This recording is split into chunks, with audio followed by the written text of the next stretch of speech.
నా పేరు Pichchi Thyagaraju, council for citizen rights state joint secretary. Sir పేరు Dinesh garu, council for citizen rights legal adviser. Margabandhu Lokesh, council for citizen rights district convener plus state committee member. ఈరోజు తిరుపతిలో ఈ మన Tirupati press club నందు సమావేశం ఏర్పాటు చేయడానికి ప్రధాన కారణం, మేము కౌన్సిల్ ఫర్ సిటిజన్ రైట్స్ ద్వారా 5 మంది కలిసి వరదైపాలెం మండలం ఇందిరానగర్ పంచాయతీకి సంబంధించిన పంచాయతీ నిధుల దుర్వినియోగం అనే అంశం మీద వివిధ వార్తాపత్రికల్లో వచ్చిన కథనాలు వాటిని బేస్ చేసుకొని 21/8 ఆగస్టు 21వ తారీఖున పోయిన సంవత్సరం తిరుపతి జిల్లా కలెక్టర్ వారికి స్పందన కార్యక్రమంలో వినతి పత్రం సమర్పించడం జరిగింది. ఆ వినతి పత్రం తీసుకున్న తర్వాత దాని నిర్ణీత గడువులో పూర్తి చేయాల్సి ఉంటే అందులో ఎలాంటి నిధులు దుర్వినియోగం జరగలేదని ఆ సమస్యని క్లోజ్ చేసేసారు. క్లోజ్ చేసినప్పుడు తర్వాత మేము దాని మీద అసంతృప్తి చెంది మళ్ళా ఆ కంప్లైంట్ని రీఓపెన్ చేయడం జరిగింది. రీఓపెన్ చేసిన తర్వాత జిల్లా పంచాయతీ అధికారి దీని మీద విచారణ సాగించడం జరిగింది.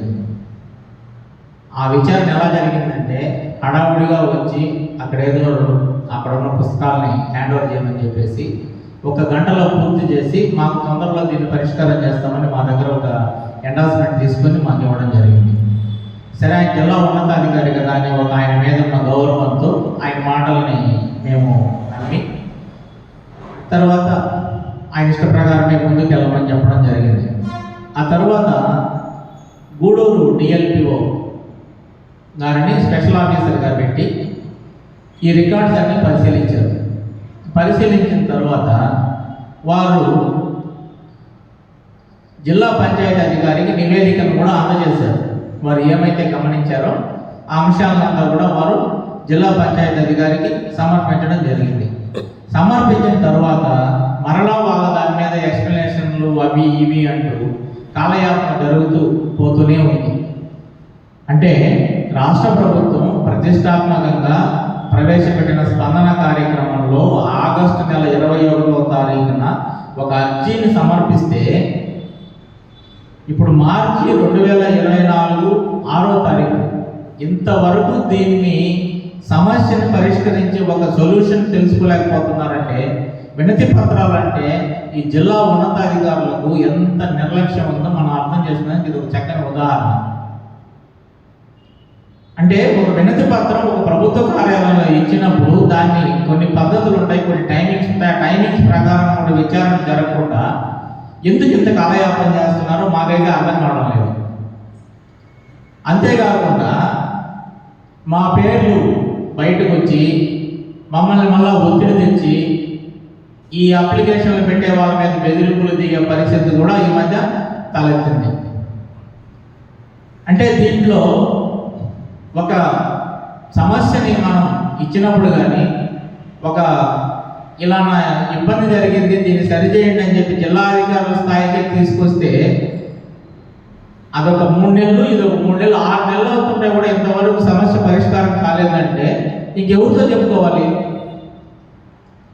మేము కోరుకునేది ఒకటే, ఎప్పటికైనా కూడా జిల్లా పంచాయతీ అధికారిని, జిల్లా కలెక్టర్ గారిని వీరిని కోరుకునేది ఒకటే, మీరు ఇంకైనా దీన్ని వేగవంతం చేసి ఇందులో ఎవరైతే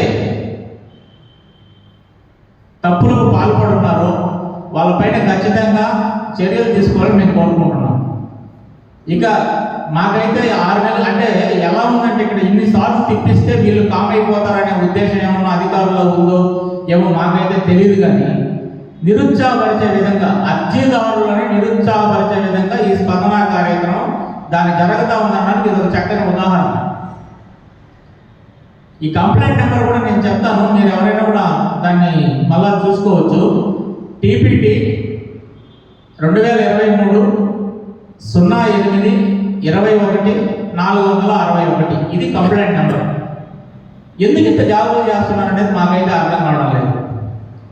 లేదు మా వల్ల కాదు, మేము చేయలేము అని మాకు కానీ చెప్పేస్తే మేము ఫర్దర్ స్టెప్స్ తీసుకొని ఇంకా ప్రభుత్వ ప్రధాన కార్యదర్శి గారికో లేదంటే పంచాయతీ కమిషనర్ గారికో వీళ్ళ వల్ల కాకపోతే ఇంకా ఉన్నతాధికారుల దృష్టిగా మేము తీసుకెళ్ళి ఖచ్చితంగా దీని మీద న్యాయం జరిగే వరకు మేమైతే ముందుకెళ్ళాలనేది అనుకుంటున్నాం.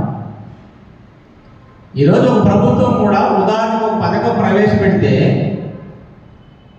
రాష్ట్ర ప్రభుత్వము ఒక పేదలందరికీ వెళ్ళిన పథకం ప్రవేశపెడితే ఇంటి స్థలాలు ఇచ్చారు, పట్టాలు ఇచ్చారు, కానీ స్థలాలు చూపలేని పరిస్థితి మాకు కనబడతా ఉంది. అక్కడ స్పందన కూడా ఇలాగే ఉంది. అంటే ఎందుకు ఈ ప్రభుత్వ పథకాలు ఎందుకు, ప్రభుత్వ కార్యక్రమాలు ఎందుకు, అధికారులు చిత్తశుద్ధి ఎక్కడ? ప్రజలకు జరిగేది ఇదేనా? ఎక్కడైనా సరే ఇంకా జాగ్రత్త చేయకుండా దీని మీద ఉన్నపరంగా చర్యలు తీసుకోవాలని కోరుకుంటున్నాం. ఎందుకంటే మాకు ఇక్కడ జిల్లా పంచాయతీ అధికారి పనితీరు మాకు అసంతృప్తిగా ఉంది. ఇంకా చెప్పాలంటే వీళ్ళు ఇలాగే జాగ్రత్త చేస్తే ఈ ఫైల్స్ అన్ని తీసుకొని మేము విజిలెన్స్ కూడా మేము సబ్మిట్ చేసే ఆలోచనలు మాకు వస్తూ ఉన్నాయి. దీన్ని ఇంకా పొడిగించకుండా వీలైనంత తొందరగా దీనికి ఒక పరిష్కారం చూపాలని మేము మన తిరుపతి ప్రెస్ క్లబ్ వేదికగా కౌన్సిల్ ఫర్ సిటిజన్ రైట్స్ ద్వారా జిల్లా కలెక్టర్ గారిని, జిల్లా పంచాయతీ అధికారి గారిని సవినయంగా కోరుకుంటున్నాం. అన్యథా